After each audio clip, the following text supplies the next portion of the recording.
Oh, hello there. I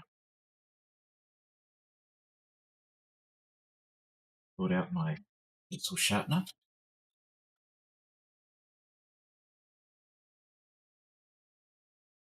with sharpening pencils. You think, oh, I've nearly got it. And then you discover that there's something fundamentally wrong with the pastel pencil. And they, they tend to break. See if I can show you. See if this comes up. See if I can get some focus on there. Is it going to focus? I need to turn autofocus. I thought I got autofocus on. Um, focus is on. Must be a little too. Here we go. And so the pencil, I don't know if you can see that, but it's shattered halfway through the pastel. And of course, pastel is a very soft medium, and so I'm constantly breaking. You go to sharpen a pencil, and before you know it, they'll become little nubs, not because you've used them, but because you've tried to sharpen them. There's all sorts of videos you can watch online about sharpening pencils. Um, I've tried all sorts using knives, um, sandpaper, and yeah, I hung that out, honey. Yay! Yay! My wife's just come in to check on the thing. Already hung it out. So 10 points to Gryffindor for that. It is so cold. Winter has arrived and it's only autumn. Oh, hi, viewer. So, we're going to start today. I'm cracking on with this this painting here. And let's have a look and see what I've been working on. So I've been working on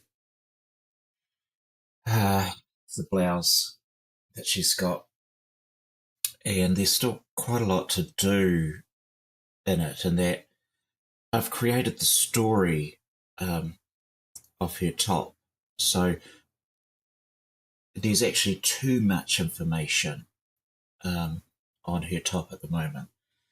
Some artists are very good and they're able to create their story from scratch and a very minimal amount of pigment to use. They know exactly what colours they're going to land on for each phase. And I'm much more experimental and I'm on the journey. I haven't reached the destination. So I tend to build the whole story. So think of this as this has got the backstory. You know that you're picking up a book and you're in the first you're in book 3. You haven't read book 1 and 2, but book 3 makes sense on its own, and that's because it's got all that info from book 1 and 2 before it. So all this needs to be lightened up. The values aren't right. I don't need to edit it to determine what I want to keep and what needs to fade away. But that's been quite an interesting exercise working on this top. So if I go to the, if I can bring up the reference photo for you. Here we go. Now, if you can just see under his wrist and the colour of her, it's the value of her top, her rolled up sleeve. Well, and then it graduates into darkness. So that's something I've yet to accomplish with this. It needs to be darker along here, and a graduation to get there. But that's okay. It's a process. So what I'm working on now is I'm moving up into his face. And as I was looking at the reference photo, I noticed that um, if you can see her hand is got the darks on the back of her hand, same sort of tones as on his cheek and around just under his hairline. And the lights on her finger are very similar to the side of his face and just underneath that finger. So I need to. I haven't finished this hand here because I want to blend the colours into the face. So that's what I'm going to do. I'll just maybe change the camera setting. Here we go. And today I am sitting at my desk, so hopefully my big head won't get in the way of the camera. But I was finding it too hard to when I'm doing pan pastels, um, they're big energetic movements, and I can stand back and I've got freedom in my arms. It's fantastic. And when I'm doing pastel pencil work, are much tighter and cramped, and I'm really focused. I'm right in the painting with them, and I couldn't do that standing up and get a good camera shot. So I'm just trying it at the desk.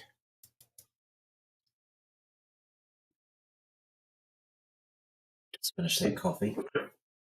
Now fueled up. Righty. So let's get started on his face. Get my reference picture up.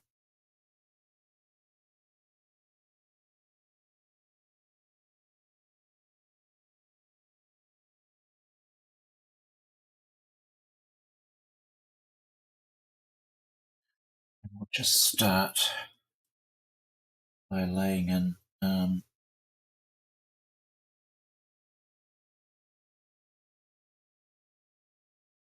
we start with I should start with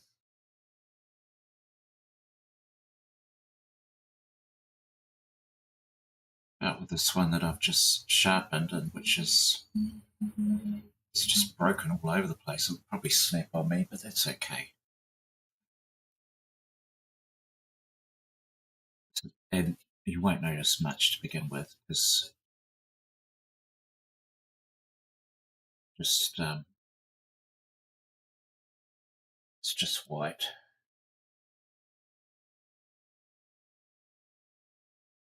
Just get the outline of where his eyelash is going to be. Dark brown.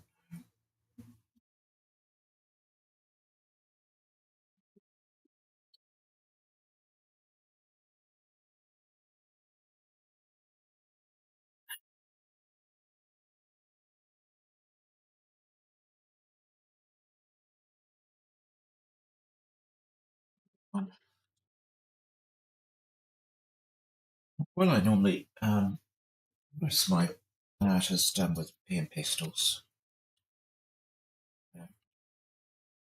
Originally, I went and bought all these pastel pencils as you do when you start a new hobby.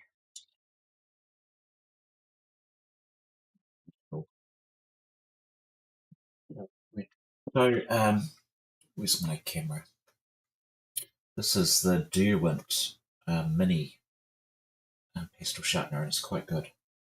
I will get some breakages with it, but I've had breakages with every single pencil sharpener, so it's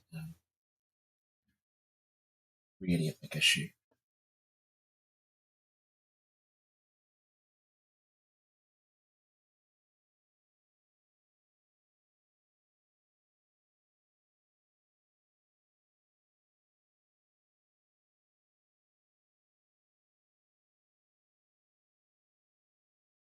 Yeah. out of that curvature.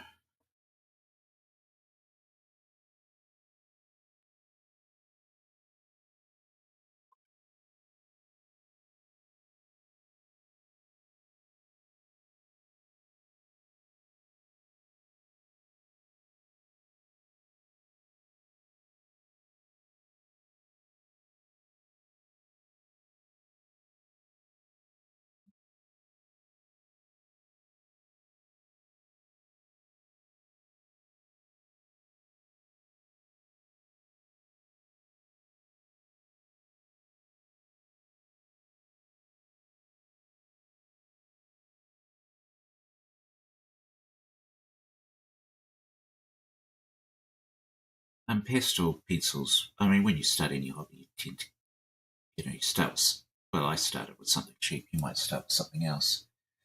But I started cheap.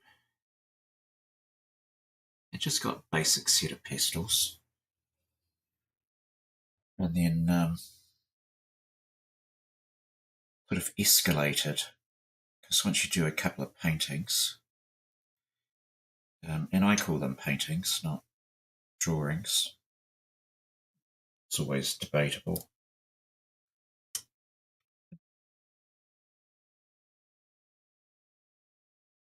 Who's this?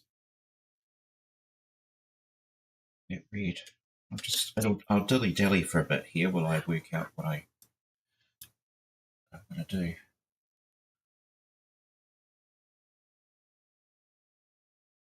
Map in some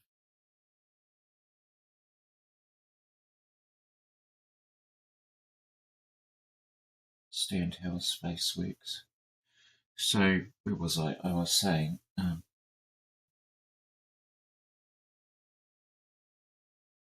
I started with just a basic set, Mungios, I think they were called.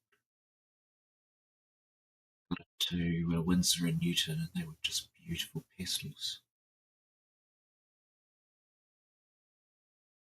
Make them anymore, which is a bit sad.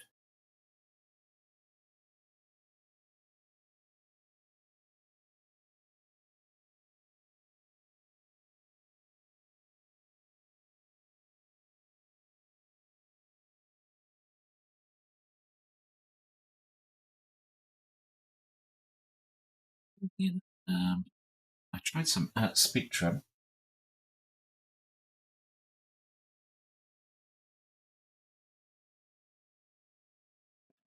and they were okay. I found them a bit scratchy, to be honest. They've got beautiful colour range.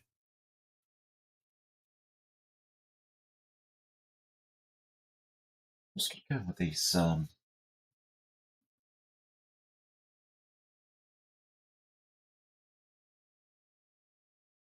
lights to begin with and find the direction.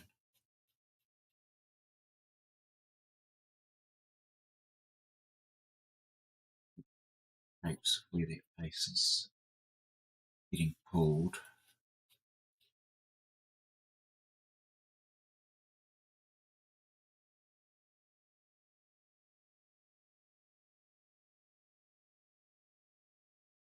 Much glazing.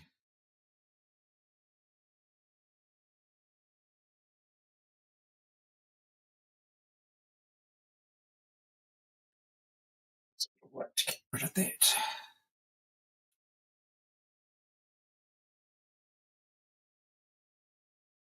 Friction line.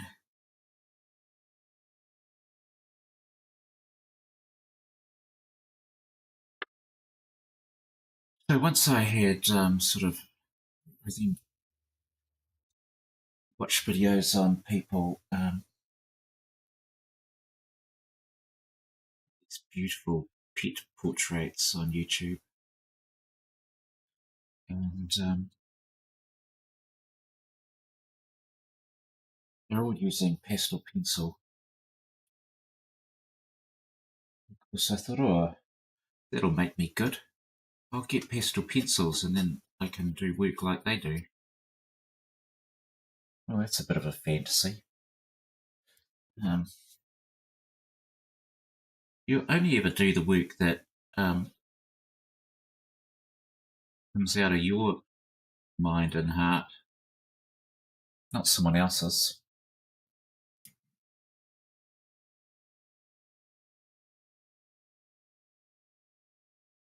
Pretty good at copying others. Me, like, what's the point?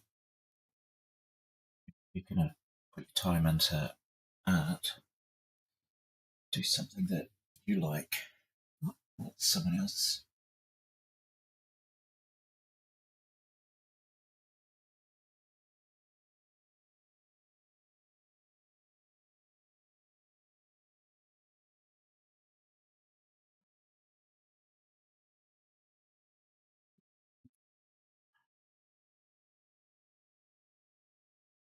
A nostril somewhere in here.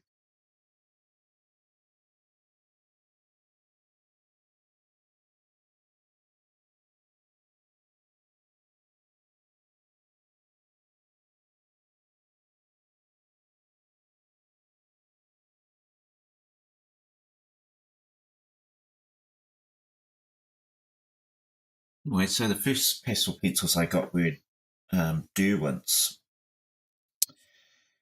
because that's what my art shop had. And some of them are great. So here's some that I've been using on here. Those. Let me just hold them up to the face cam. Turn them around so you can see the numbers. Let's just make sure I can see them. So this is dark violet, and then you've got the shade down from it, which is just, well, it's a dark violet as well, but that's delicious. And then the light shade, so it's like you've got the pure, and then a shade and a tint, and so you can play with all three really nicely together. And I love having pastels that are done in those graduations because it makes your work so much easier. And for oils, you'd be mixing in titanium white or to get those variations. Where's my picture gone?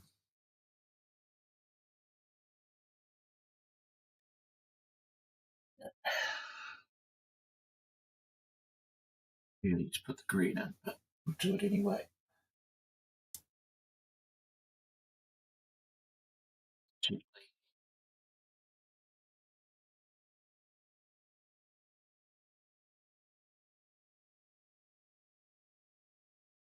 I say, oh yeah. So once I had got my Derwents, I bought a set of, I think it was 70 um, Abathellos, which is what I'm using here.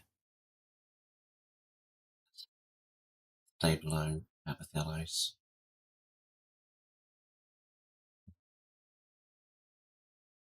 Great.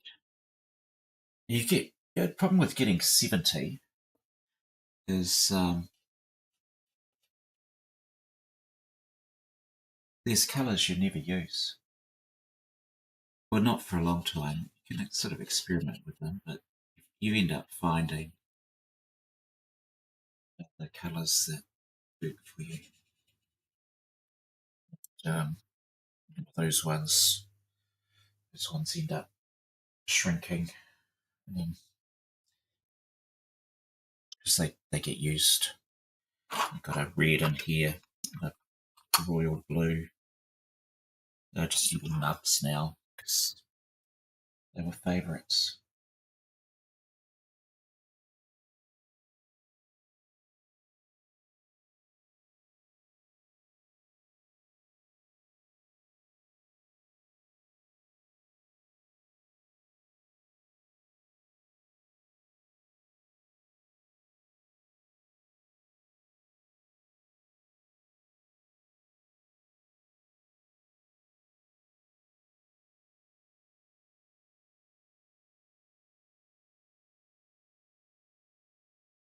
And then from Abathellos, I moved on to Faber Castell, the pit pastels. I just bought a couple to begin with, then ended up getting their set of 60 something. And they're lovely pastels. Quite different. I was so used to the carpet phthalates, it was a little hard to get into the swing of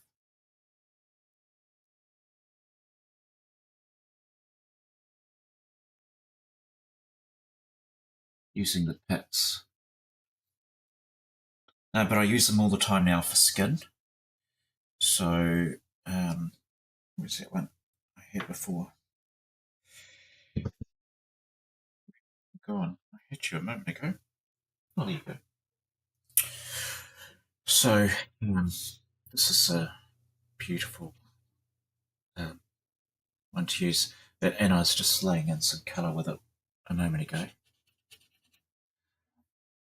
But I find that the what confuses me is that the colour on the end of the pit pastel to say this is what the shade is looks very different from the actual pastel itself.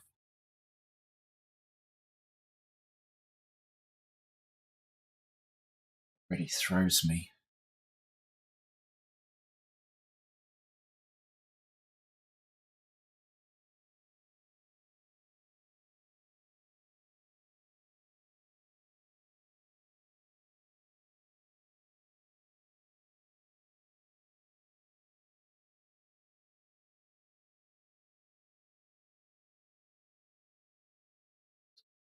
His hairline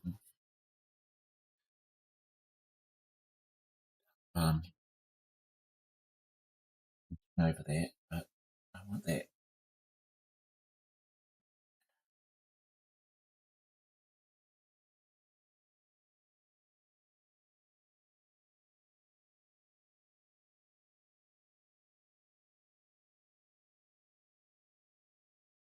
Just put my lights down first because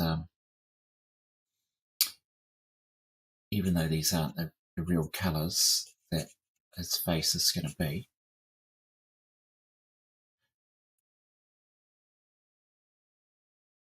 there'll be an undertone and there'll be some of that colour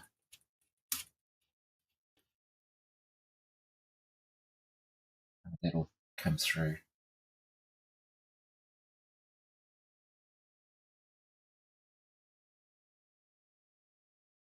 That colour up a bit.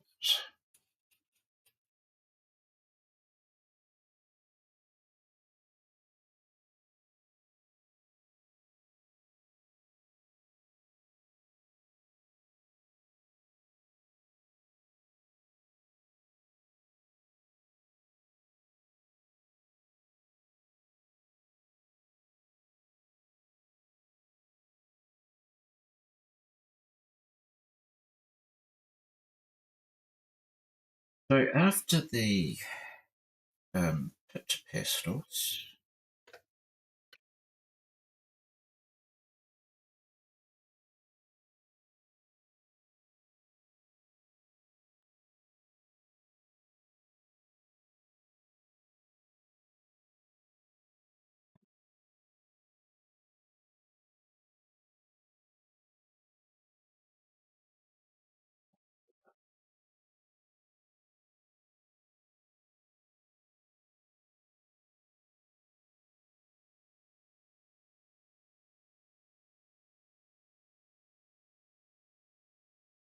the pit pastels, I went for Giocondo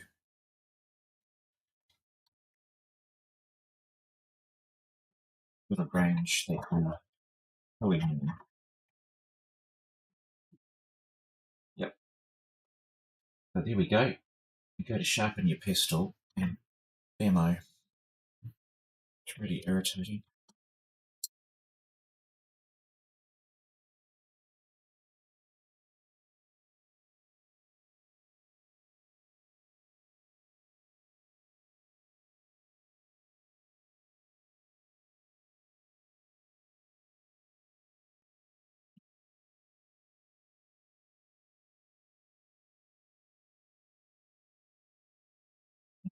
happening it in the official Derwent.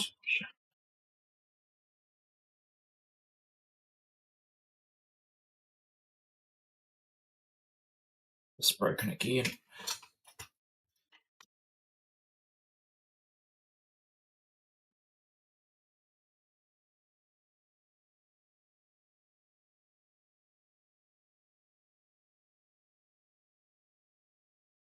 And maybe that's what the problem is.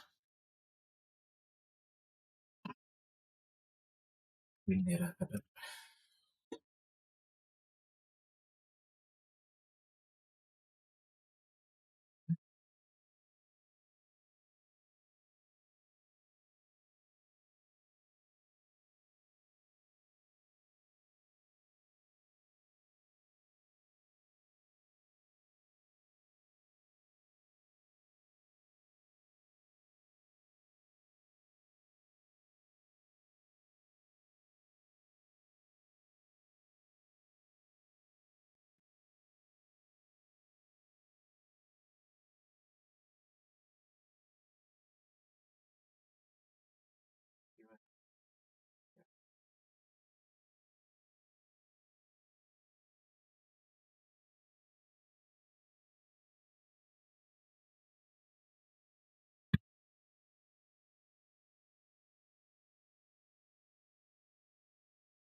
With the Kohinoor range, they're beautiful, fantastic colours, and lovely to use. And I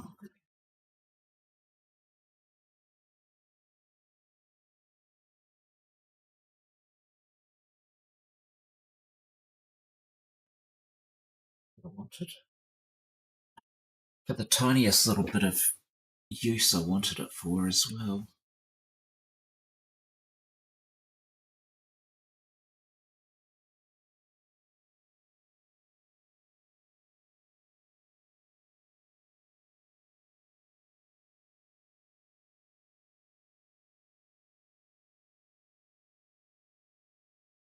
Crazy.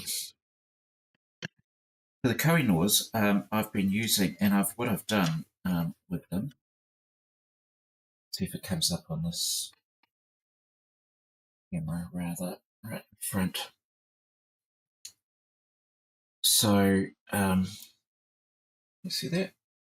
So it says shadow and one says light.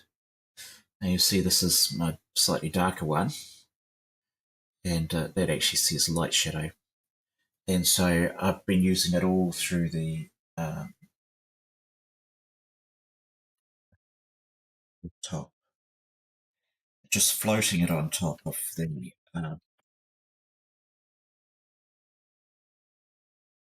colours I'd laid in, and I'll use it on their faces as well because they're underwater, right? And I wanted this sort of bluey effect, bluey green effect. And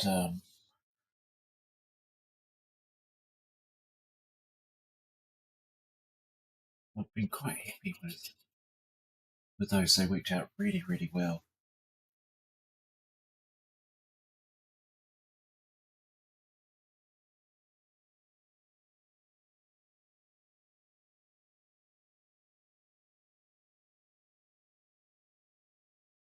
Work on this here.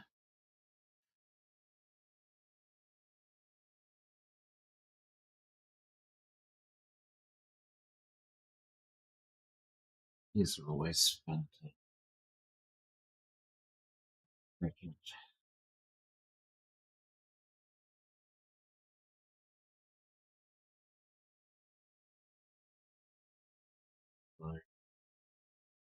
Layered colour.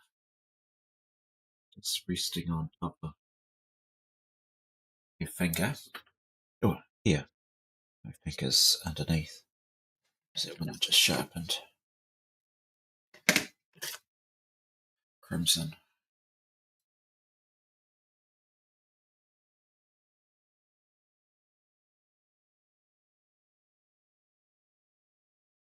Ears are always much redder than what you imagine. right into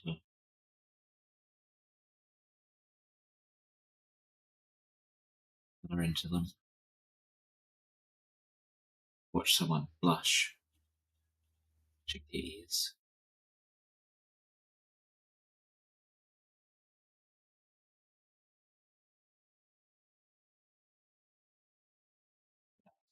Blending that all in, but I just want the undertone.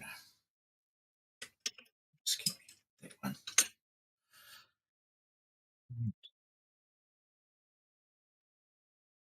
Light blues going, but I don't want blues just yet.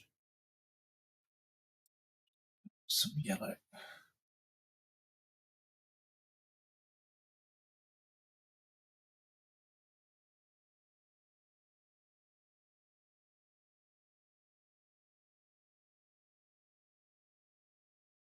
And even if you can't see this,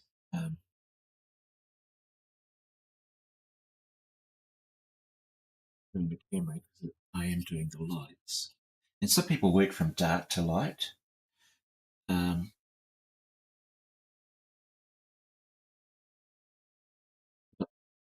I need some lights to begin with because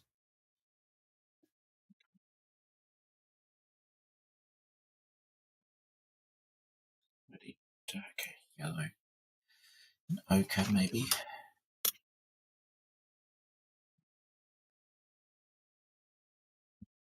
Sometimes I will go dark to light.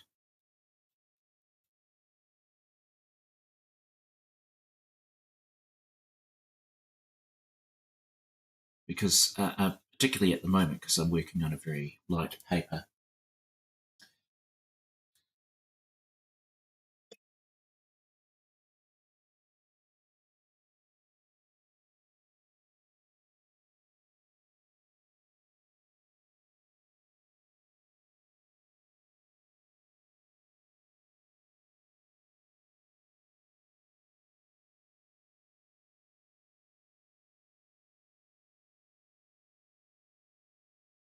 Other times I prefer to go from light to dark. And then I come back in. Um,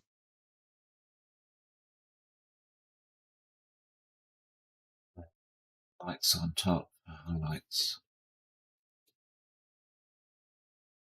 And getting my darks in, first of all, is quite important. And we should probably just fix that up with this. We do want that to be a little sharper, but I don't really want it this way.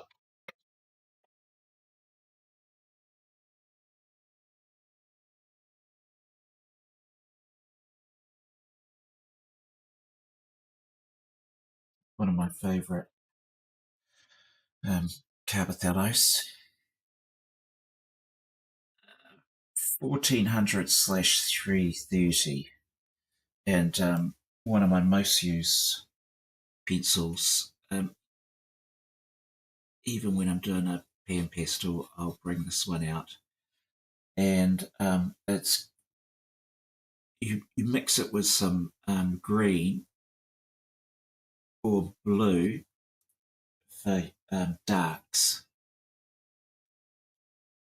like in the nostril space, because your nose is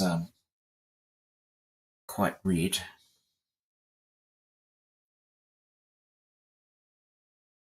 It's got a lot of blood in it. That's why it bleeds. Although quite often you look at someone's nose and in a photo, and it's a real light reflector. If I look at my reference photo, that's what's happening with your nose. It's a real light reflector. Actually, we'll just put a little bit of colour in for her nose. Let's get a Conti.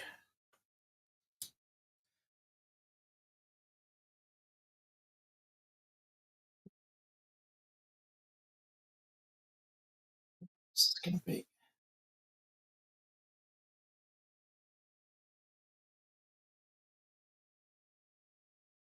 Her nose is going to go. recently right into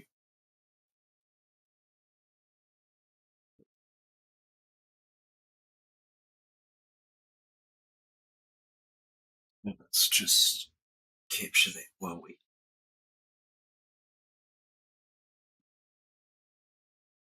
see it.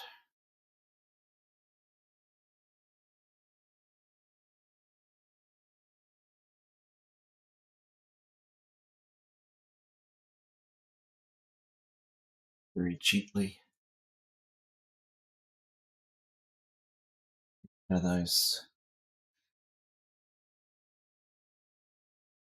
get a little reflection of that colour there as well.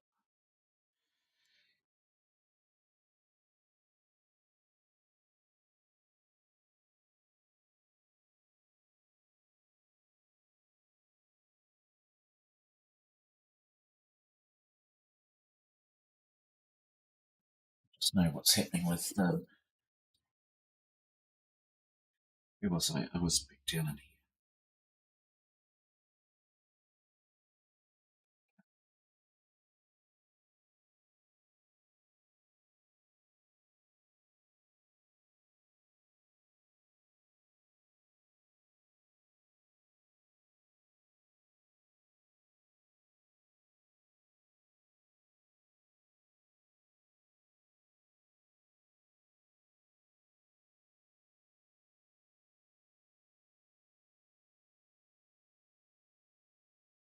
It was going to be testing them already.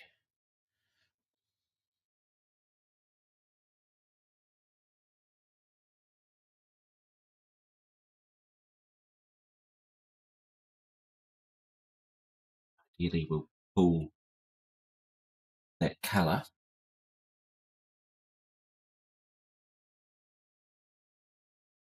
deeper into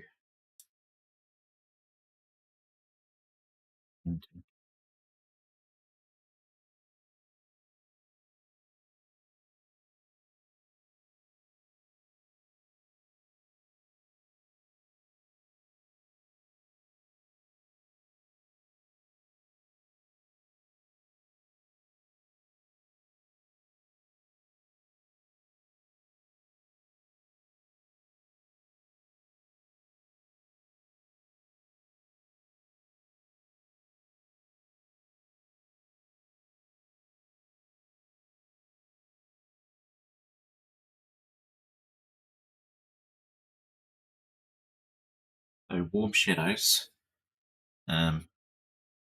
That's fantastic pencil. Love it. Use it a lot.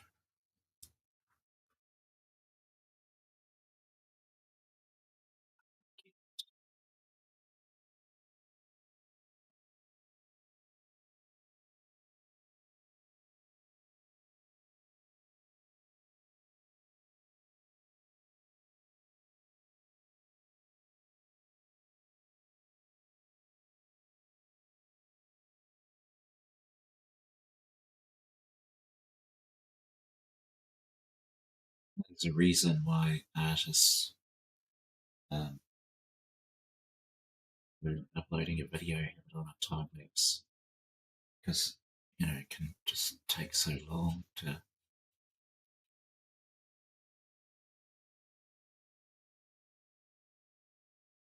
So I definitely wanted this colour. This is ochre in the skin.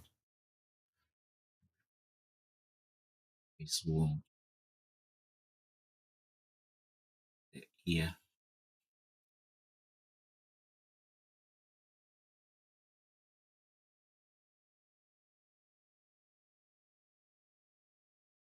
It's just trying to find.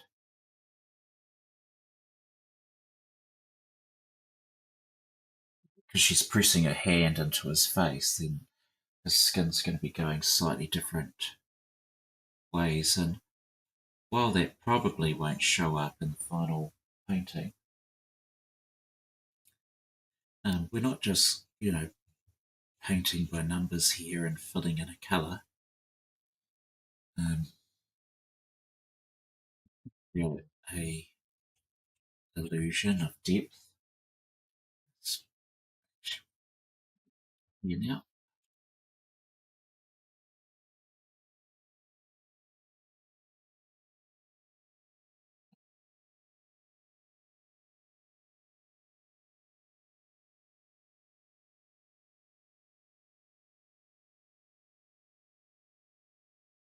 And so when doing skin, if you can try and find the contours of the skin, and often it's sort of goes down and swoops. Um, just trying to understand.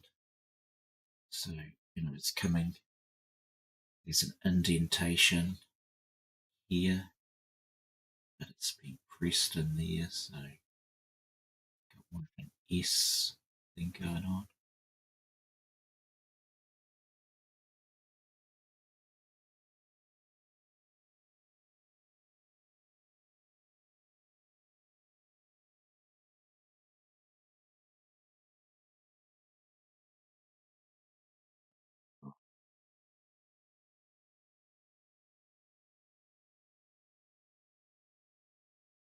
Sort of blend in much more later on.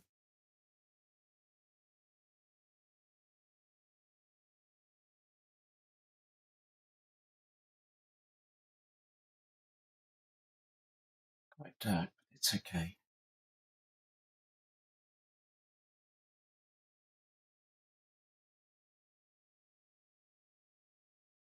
Sometimes with painting, you just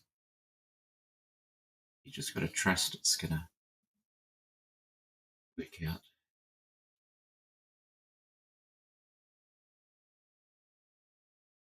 Normally does. I haven't screwed up a painting for a while.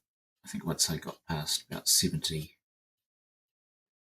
pictures, I stopped throwing away the ones which didn't work and just went, oh well, they just go into the box of shame if they haven't quite made it. Occasionally I pull them out and fix them because I just reached a point in my journey where I didn't um, know what I didn't know. It's just time to stop.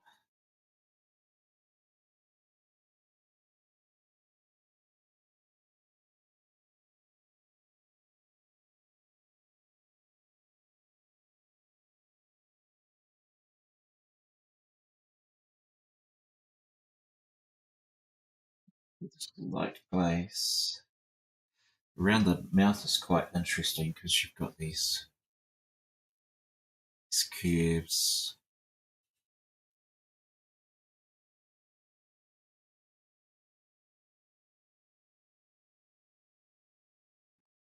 Colour here as well.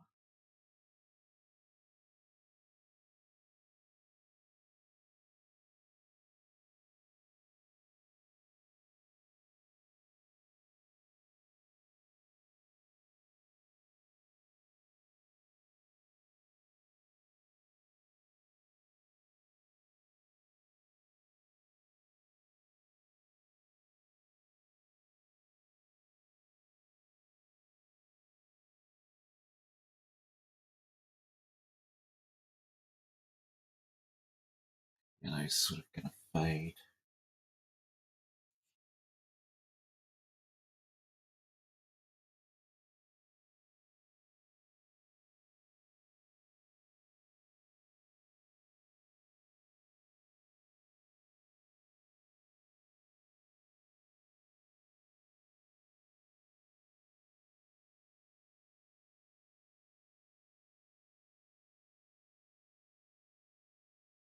Bring a lot of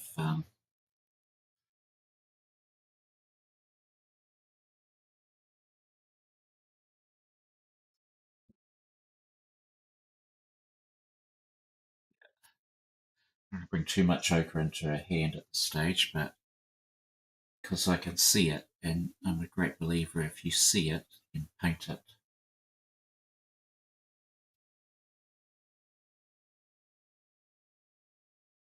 get in his face, so paint it into his face.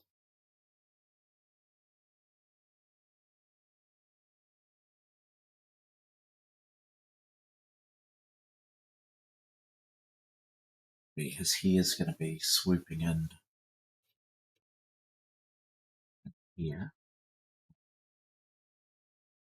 Some underpainting.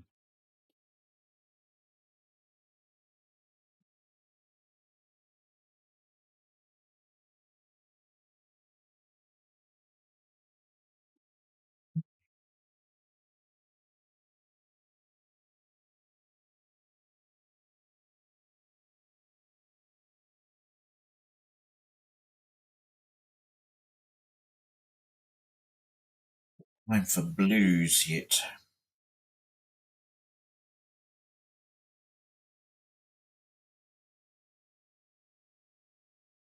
Here.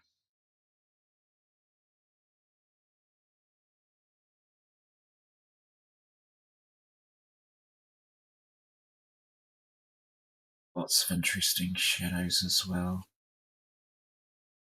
Try and capture those.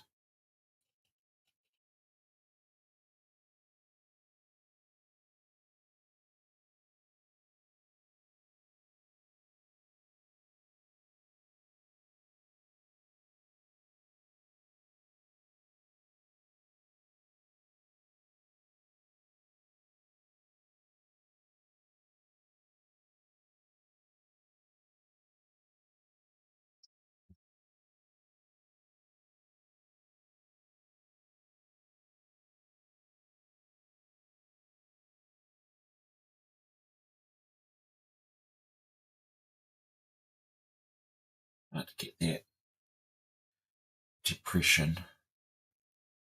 And not as a sadness, but just that she's pressing into his.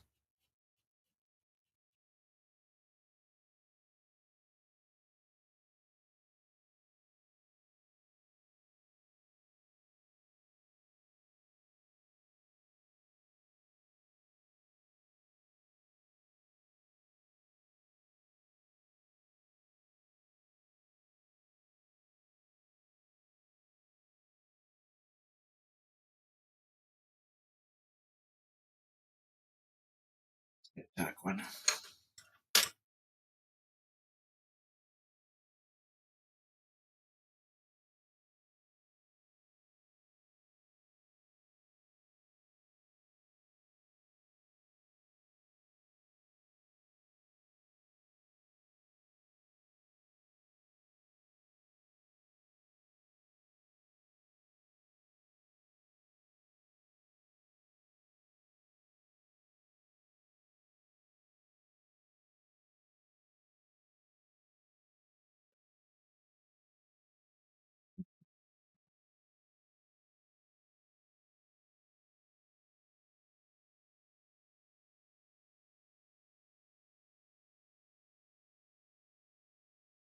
So most of the time I am this thumb here. We come up, we hit that knuckle, go in, up to that knuckle. Something weird has happened.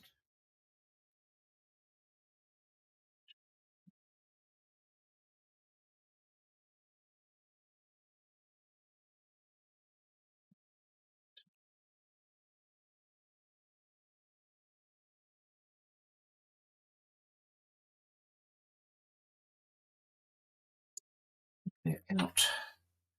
Like a verruca.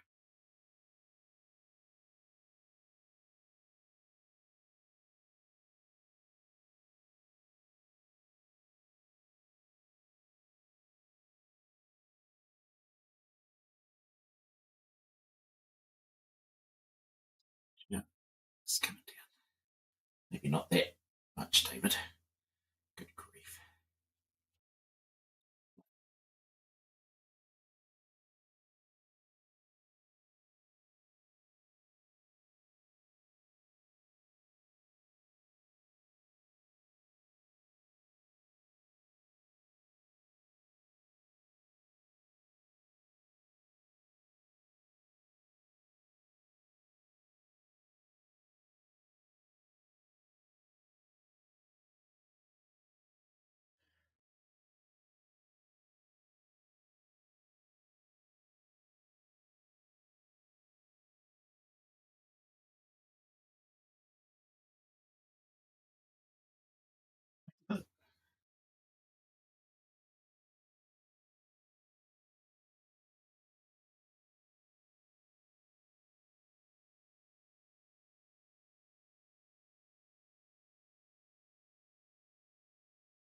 is a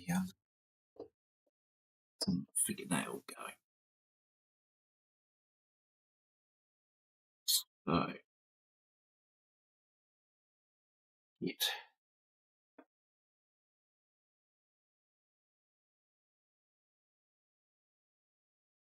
Very easy to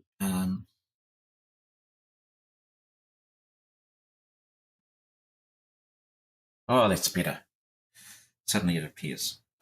It's very easy to start imagining um, and shaping fingers to how you think they should be rather than how they're actually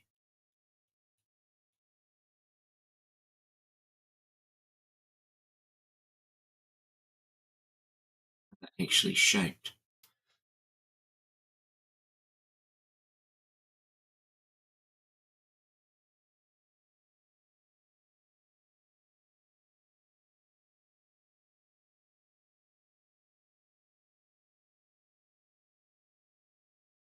Enough.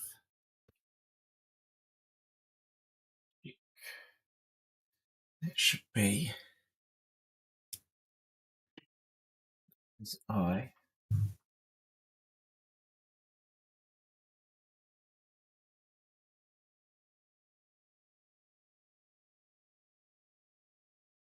That's the right spot.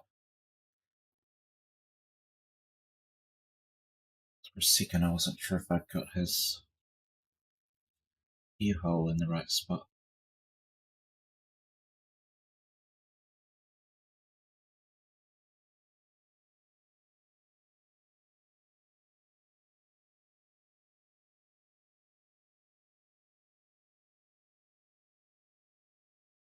Right.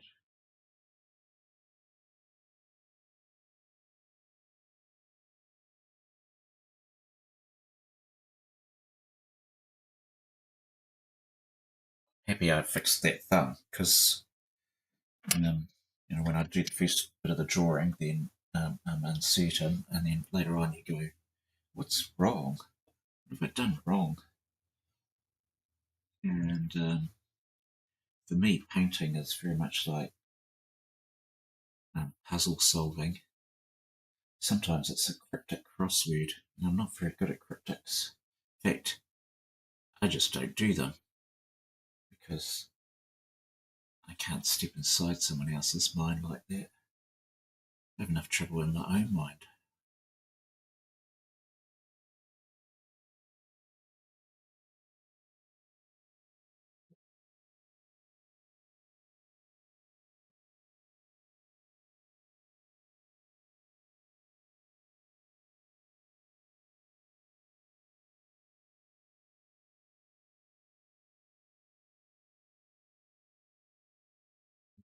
Down here now.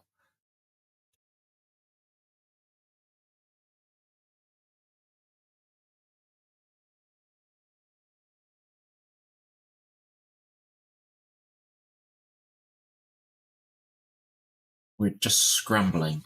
I don't know how to explain scrambling. It's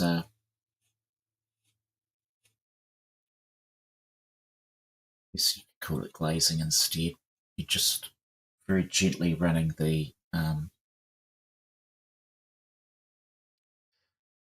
pencil over the. There's no pressure really.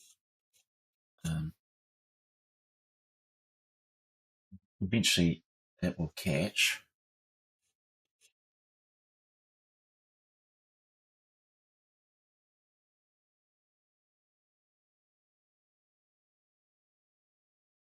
Don't panic.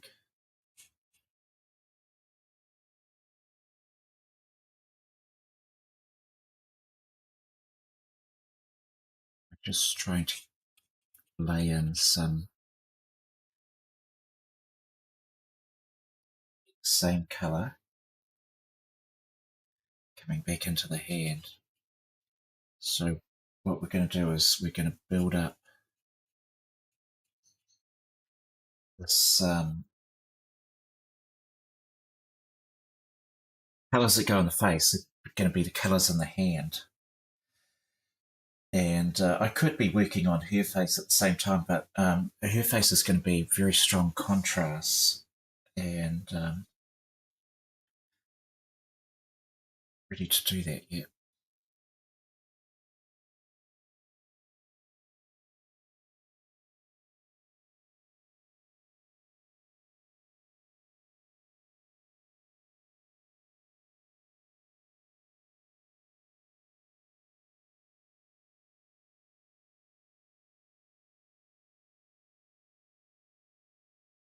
Just trying to find those contours. And interestingly, Leonardo da Vinci used to um,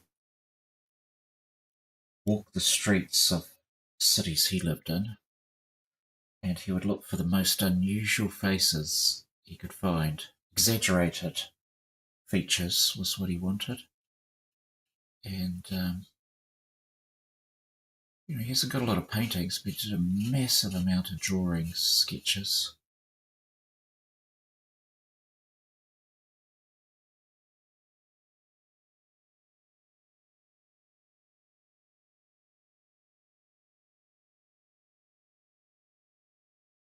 Of course, he pulled people apart, which is a bit gruesome. But when they died, he did dissections on them because he was fascinated with how the body was made, and so he got to understand all the muscles under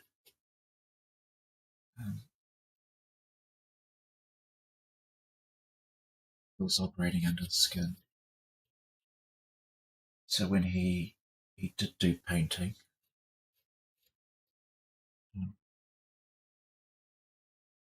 thought it. I don't have the desire to actually do any dissections or anatomy studies. So that means I just have to look really hard at the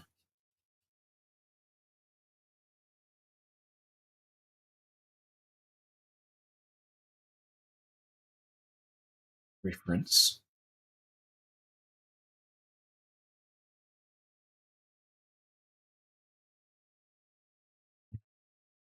Just make what you can see. Eventually it will appear. That's what I keep telling myself.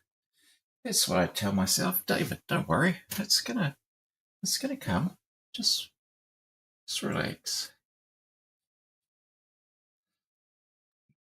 2 minutes.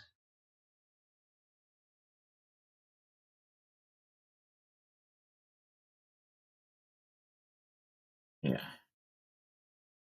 All right. So it's time for me to go get another coffee and I think lunch. So thank you very much for watching along with me. And those on the replay, you got something. Hope you got something of value. Let's just zoom out and see how they're looking. And I might just turn my studio light off. Let's do that.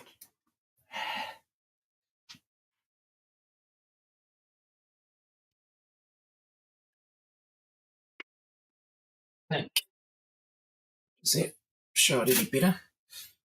Let's turn this one off as well. It's a pretty good camera, so it's no, it just looks washed out. Let's go back in. Yeah. Well, you can see the earlobe sitting on top of the finger, right? So, pretty happy with how that's starting to shape up. Managed to fix most of the shape of this thumb because that was weird, and just there's a lot of layering to do yet, but you see the process of how I start off, so that's good. And so I think I'll call it a day there. And thanks again very, very much for joining. I'll be back in the studio again later. Cheers.